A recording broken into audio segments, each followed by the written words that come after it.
What's going on, guys? Jurassic here. Today we're back to EVE Online. Alright, so last time we learned how to get both of our cannons up and running. We have a shield module to help our shields up some. We have a overdrive system, which we haven't actually used yet. And we have a armor repair specialist who's basically able to come in clutch and save our armor in case of a dire situation. Last time he basically kept us alive fighting against several ships at the same time. I detect no life forms within the habitation module, and the communication services adjacent security towers seem to be down. I suggest approaching Miska's resort to have the better luck. Its hull appears damaged. A cloud of radioactive gas is flowing through the cracks and filling the voids surrounding the structure. If the corpses floating around the inn are most likely the people who were injected through the airlock. Make sure you have a large collidable structure under the entity group selected in the overview settings so you can easily find the structure I pointed out. Okay, so overdrive module is just automatically going to be a thing. I believe our max speed before was 605 and now it's 666. It's a trap. Smart bomb notched the hull of the Luffer and sent out a blast wave that has damaged your ship. You should leave the area immediately. Okay, I should quit reading immediately then. Are we supposed to be in combat or we just... Nope, we're just supposed to dip out of here. All right. Woo! Look at the damage we've taken.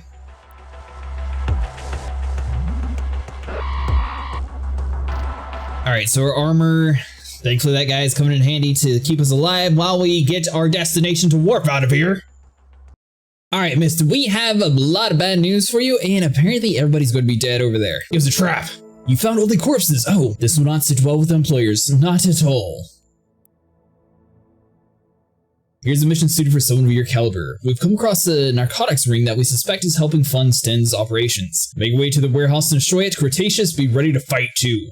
Destroy the narcotic warehouse and report back to your agent. See, now this time it actually says that we're going to be fighting, so I feel like I should probably keep the shield hardener. But for example, like the mining operations, instead of the ship hardener, I'm going to do the dual afterburners because I feel like that makes the most sense. All right, well, we did run into a few issues in the last mission, so you want to be sure to go inside of your fitting on your ship, click the repair quote option, and go and repair everything that's got destroyed. All right, so we made it to the acceleration gate. Looks like we're going to be able just to go on a free ride and not actually have to fight anybody around here since they weren't attacking us, so that worked out. All right, so definitely want to make sure our afterburner's engaged, that we can keep up to everybody. So once we get a little bit closer, ooh, this guy's much closer. Hold on. Swap over to you, activate our cannons. All right, now you'll notice our shield is taking quite a bit of damage. I feel like once it gets to about the 50% mark, ooh. Yeah, we're not scared of any of you. We got dual cannon setup this time, fools. But yeah, I feel like our shield, if it gets down to 50%, will activate this module. Our armor guy, we know he's going to be super essential, and basically he can go from like 0 to 66 relatively quickly. All right, so next up is the last Angel rookie around here. We still have plenty of ammunition. This dual cannon setup definitely makes some of these quest lines super easy. We are still using the default Reaper ship that they supply to you, so it definitely seems to be fairly capable of handling all the tutorial missions that we've come across so far. All right, so all three of those guys are vanquished. We have a hijacker, a few more rookies. Now the rookies don't really seem to be too big of a conflict here. Go and circle it around now. The shield hardener, this is just explosive damage resistance. I'm not entirely sure if that's only used for when ships are about to explode next to you or not. Or if it's explosive damage done from like cannon shells, for example. I guess we can go and turn it on, may as well. Worst case scenario, it just helps. All right, so you're dead. Moving on to the next target.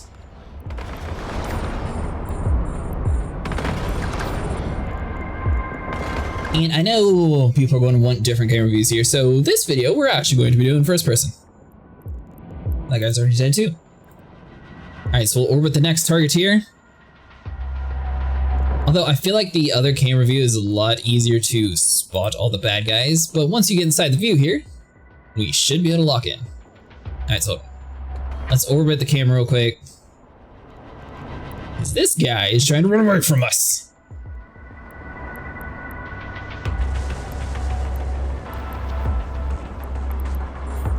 Why are you not locking on?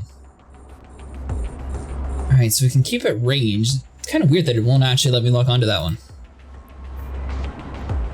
Oh, there we go. So we got both guns running. Yeah, in my opinion, I like the orbital camera best. All right, so they're all dead. We have the Angel rookie that we can go circle around again. Now we can't always swap to a higher or lower range here, I believe. Maybe not, looks like its default is 1,000.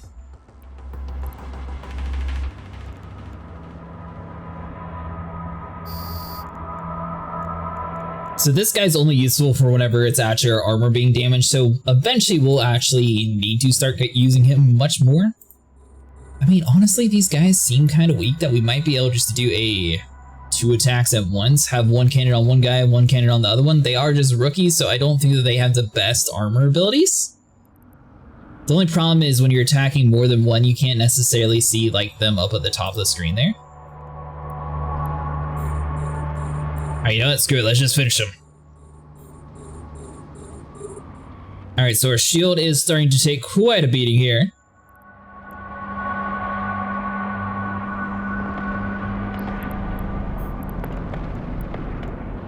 Need to get much closer. Go and turn both of them off until we get within 5 kilometers. I didn't realize that we were getting so far away.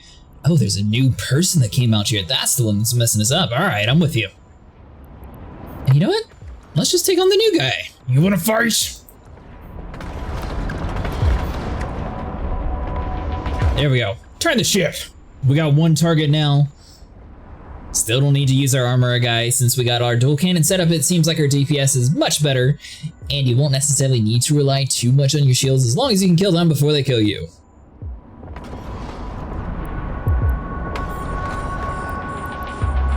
Alright, so both of our guns are engaged. Our shield is slowly starting to evaporate though. Looks like his health is doing relatively good, but a couple shots will completely wipe out his shield. His armor's at 91%, so he does have fairly quick regeneration when it comes to his shield capacity here. Our shield is still barely holding on, but he hasn't, oh, he actually has damaged a little bit of our armor.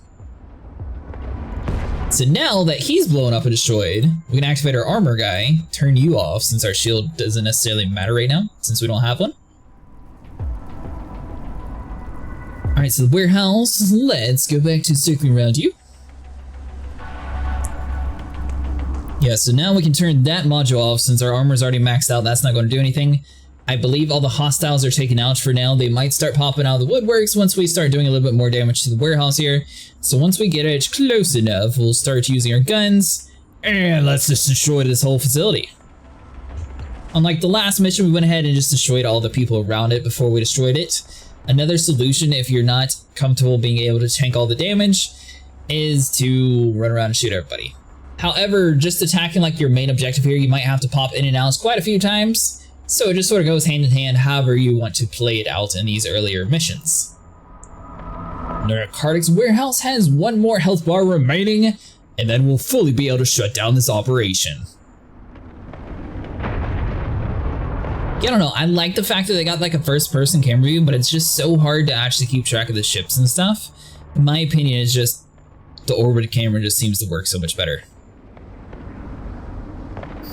Alright, we completely missed that. There we go. Finally got you destroyed. Let's turn both our cannons off so we don't need you anymore. Alright, ooh.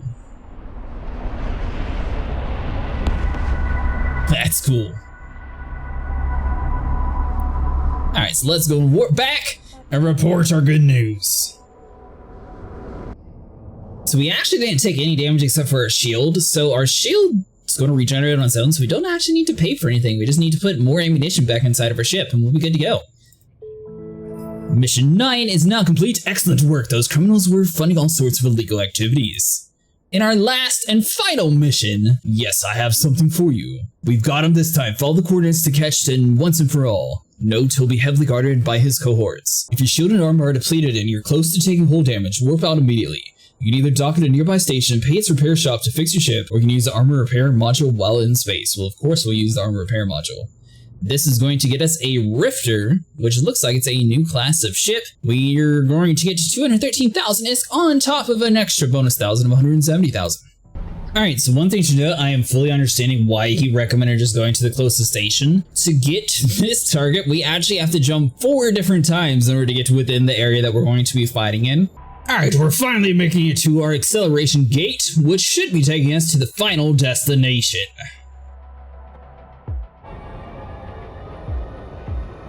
I love the jumping inside this game, that's so cool.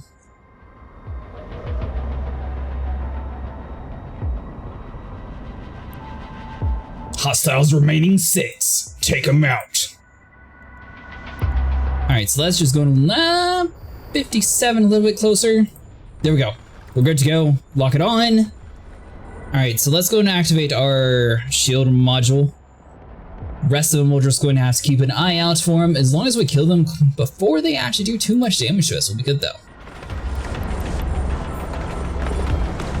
These cannons are the cannons that they gave to us. We haven't actually really done too many upgrades that anyone would be able to do at this stage in the game. Technically, if you're really trying to maximize your full potential, you can buy better cannons, better ammunition, more armor modules by like farming out, for example, inside of the other mission factions before doing this one. However, just going through the aggressive playstyle, this actually is working out for us, and we should be able to wipe it out. So now the farming, I'm not entirely sure if we're going to have like several different videos on that or not, because I'm guessing the farming should be relatively straightforward, unless we'll have action inside of those too. So we'll have to see, but this is definitely going to finish off the Enforcer category for us, which will also get us our first career program mission complete and move us on to the next one.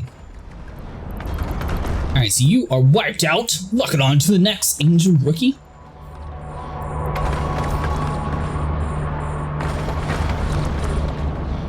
Alright, so how many do we got? We got 2 more that we have to go. So we have the Goose Log Outlaw and the Goose Thug. Well, let's take out the Outlaw first. You got a cool name, but you gotta blow up for us. How is our ship doing? We got 5% shield. Armor is still haven't even been touched yet. Compared to this guy, oh, he actually has 2 cannons too? That's cool. It's not enough for you though, buddy. Alright, so hold on. So let's do our repair guy, because he's definitely got some work to do. Alright, so now we just have 1 more thug remaining. We've wiped out every single hostile inside the area. He's 4,000 kilometers away, or 4,000 meters rather, so we're actually close enough for our guns to just go in and effectively shoot him. I guess I can go to turn him off because he's not necessarily too useful whenever you're at max armor, so we'll just let him slowly charge back up, let him do his thing. He'll take a little bit of a break. Our ship will take a little bit of damage, but like I said, normally whenever his ability activates, you get at least like 30% back anyway, so you're good to go in that regard. We took it out all the hostiles. And time to head to the acceleration gate. Oh, this is interesting. So instead of taking us all the way back, we have more combat to do. All right, so 20 kilometers away, so we'll slowly move in. Oh, you know what? That's because I didn't actually have to clear any of these guys out. We just sort of moved in and automatically went to the acceleration gate and it just worked. So we can go and lock onto the target, but it's still too far away for it to actually matter anyway, so it's not necessarily too important. Once we get within about 6 kilometers, we can go at, or 6 meters rather, we can go and lock on our weapons and start taking them out. All right, so you're dead. Moving on to the next guy.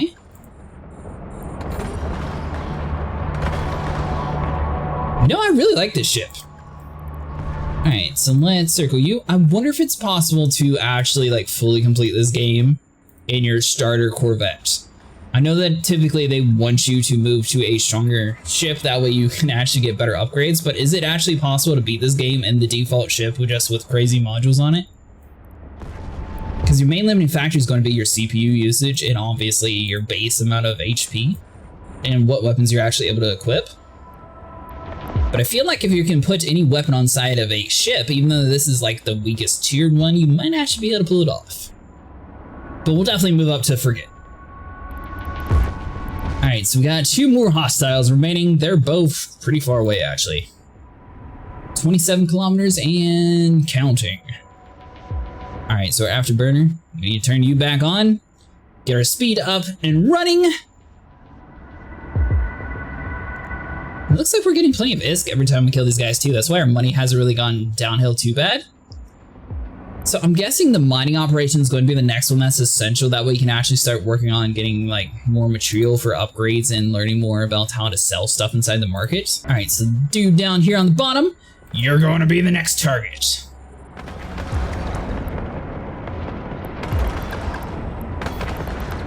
Actually, I already got this one circling now, so we'll take you out first. Both of them are necessarily low health though, so it doesn't necessarily matter. This guy's a little bit closer though. Alright, so hold on. We got 22. Yeah. So let's fight you. I feel like as long as you have your weapons on the same target, it definitely melts them much quicker. Armor repair guy. I wasn't even paying attention to our shield hardener. All right, so we'll have both of the guns locked on and shooting. All right, so armor, you don't need to be turned on anymore, so we can go ahead and turn you off for the time being. The orbital camera is just nice that way you can actually zoom out some and see your guys much better than the first person view. Our left cannon, just like our previous missions, have shot a little bit more compared to the rest. Ooh, we have more popping in.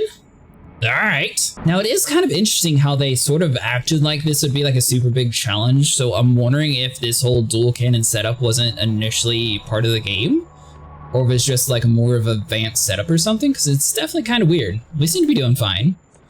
You need to be orbiting that guy though instead of running away. Unfortunately, we are going to be moving in a little bit closer to them. So we got one flying above us, one below. The one below though is about broken, so we should be good to go in that. All right, so he's destroyed. Moving on to the last and final thug inside this area here. Cannons, let's lock on. Our armor definitely needs to be repaired some, so let's go and get you up to working. I don't see why you wouldn't want to repair your armor in the field compared to paying to get it done, because this dude just does it for free and all you have to do is a little bit of capacity. But I guess it's basically if you want to have this module on, it's useful. If not, then you'll have to pay for it every single time. I don't see a situation in the game though where this module wouldn't be useful. Unless you're like mainly just focused on farming. But even then, I feel like occasionally you'll get jumped since it seems like a lot of these missions are, oh, you need to help the miners out. Alright, so now they are all dead. We can go back to the acceleration gate. I've located your target in this area. He is not in fact inside the stolen Navy ship. I detect his life signs inside the stasis webifier tower attached to his outpost. It is currently causing a major slowdown in our velocity. So we got 2 thugs and a stolen Navy ship. I feel like this one's probably going to hit the hardest, so let's go ahead and turn on our hardener module before we even start working on them. Orbit. And turn on the afterburner, that way we're able to get into combat a little bit faster. This will also allow us to keep up with the ships a little bit better too. So we got to keep an eye on this stolen Navy ship to see how hard they actually hit. Our shields right now going into this fight are at 27%, so we got 5,000 closing in. All right, lock it on.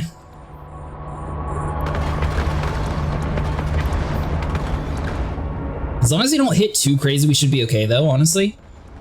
And our main situation though is going to be if we run out of ammo, that's definitely going to be bad. We came in here with full ammo though, so I don't see a situation where we'd be running out. Worst case scenario though, we just have to warp back to the Republic to grab more ammo, because I don't think we can drag it inside while we're progressing, but you might be able to. Alright, so the Get Still Thug is about to be destroyed. Alright, one of our targets is down. Let's go and just lock onto the other thug, and then we'll worry about the other guy. Alright, so let's do our repair guy, because our armor is completely gone, so he definitely needs to get to work. Keep him on for the time being, because we're definitely going to rely on him. Alright, Thug, it's time for you to blow up. Yeah, that's not what we want to hear. Alright, so Thug is almost destroyed though, so that's good. We'll just keep an eye on our armor module. As soon as it's gets relatively low, we'll have to pop him again. Alright, so our cannon situation though is definitely looking a little bit more dire. Gotta wait for our lock on, and then our guns should be able to both react. There we go. Alright, so right now we're at 42% armor and slowly going down. Looks like his shield is also going down at the same time though. Alright, so let's go and turn off our shield hardener since we don't have a shield right now. That's going to be using up too much power. And we'll turn on our armor repair guy. That way he can actually start repairing our ship's armor to stay up a little bit better. Oh, we killed him. Haha! Alright, Stasis Tower, you are slowing us down, so it's time for you to blow up. Once we get this to about 6,000, we'll be good to go. Because by the time you get 6,000 and you actually activate your weaponry, you'll be within the optimal range where you're not going to have too much fall off anyways. Plus, as fast as we're moving, we can relatively circle around things pretty quickly. Alright, so 3,000, we should be able to actually start destroying this guy, get rid of the Stasis Tower, destroy whoever we need to kill inside of here, and to be able to get our speed back up and running.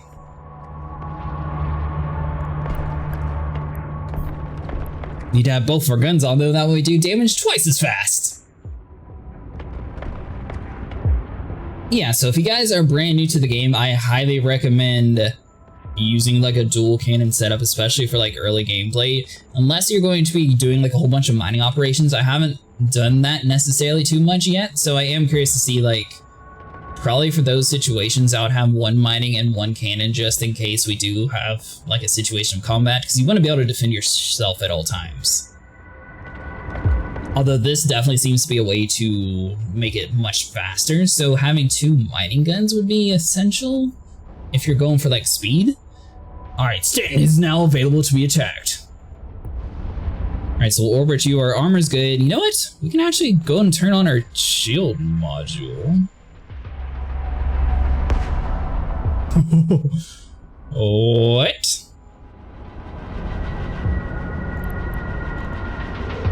Alright, so let's... Is he just in like a little capsule? Or is he actually in a ship?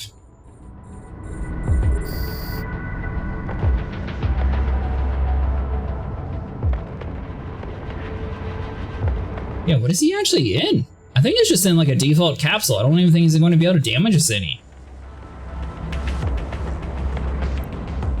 So I mean, I can't even like zoom in. Hold on, maybe first person I can see?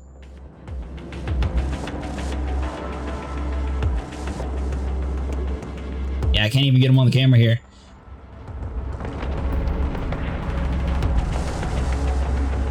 So I mean, if he's that weak, we don't need our shield hardener on. We'll just turn you off. Alright, well, he's dead. I'm pretty sure he was just in like a little capsule like we are. Yeah, that's funny. Steon has ejected in a capsule from the stasis tower moments before its destruction. Poor guy had no chance of survival. Alright, so now that we are back to the Republic University, we should be able to start a conversation and finally get this complete mission 1 completed. And this will get us the Rifter ship, which actually looks really cool. This is going to give us 213,000 IS plus a bonus of 170,000. Sweet. And notice our mission what disappeared. The Republic is grateful for your service, Cretaceous. Thanks to your combat expertise, we've got one less scumbag pirate boss to worry about. If you'd like to further your career in enforcement, there are agents hiring across the cluster. I've heard the Sisters of Eve are looking for capable pilots. Check out the Blood-Stained Stars for more information. If you'd rather broaden your skill set instead, you could start a conversation with any other career agent in this station. Thanks again for everything and good luck out there. Alright, so once again, I feel like talking to the different agents is probably going to be an essential thing. So we have the Industrialist, we have the Enforcer, which we've already done, Soldier of Fortune, which I'm pretty sure this is going to be like the PvP person. Welcome, Cretaceous. I'm told you want to learn something of the more advanced aspects of warfare. A friend of mine has been summoned to face-to-face meeting with a local pirate cartel who's recently been attempting to blackmail him. I want you to take my friend's place and kill these criminals. Okay, so this one's sort of going to follow around the exact same mindset that we were in the last episodes there, so I think we'll work on the Soldiers of Fortune next. That sounds pretty cool. Okay, so we have a couple of different frigates. We have a Slasher frigate available and a Rifter. The Rifter is the one that we just earned, which is worth 387,000 IS. We have the Slasher worth 610,000 IS, and we have our default Reaper corvette that we've been using. So for example, if we click on this little person icon here, we can rename our ship. Why give your ship a custom name? That's a good question. Ships with a default name can be a target. A unique name helps you stand out in the right way. Renaming also helps you distinguish your ships of the same type. And this is the ship that we just unlocked for completing the Enforcer task line. Fit your ship with any weapon. Alright, so once again, we want to go inside of the fitting room here. Alright, so this is going to be our Corvette, which he did a really good job. So let's just unfit all of our modules and we'll eventually put him inside of our safety sanctuary. Now, is he going to have any different modules? Alright, so he has 2 low slots, 4 mids, 4 high, and empty rig slots just like before. So this is where the overdrive injector system comes into play. We should be able to slap down a whole bunch of cool things onto this guy. Alright, now I do have 2 additional ships that I was able to get, so let's see what these other guys are. So once again, we got 3 high slots, we have 4 mid slots, and 3 for the low. So I think so far our weakest one has been the Slasher, but I think the Slasher looks the coolest. It's got more of like a Star Wars sort of vibe going on to it. But he only has 2 low slots compared to 3 everywhere else, and once again, we don't have any of that. So the overdrive injector system is the only thing that we can't necessarily do to boost our lows too much, so I feel like having 3 is just going to be better, but I think this dude looks cooler.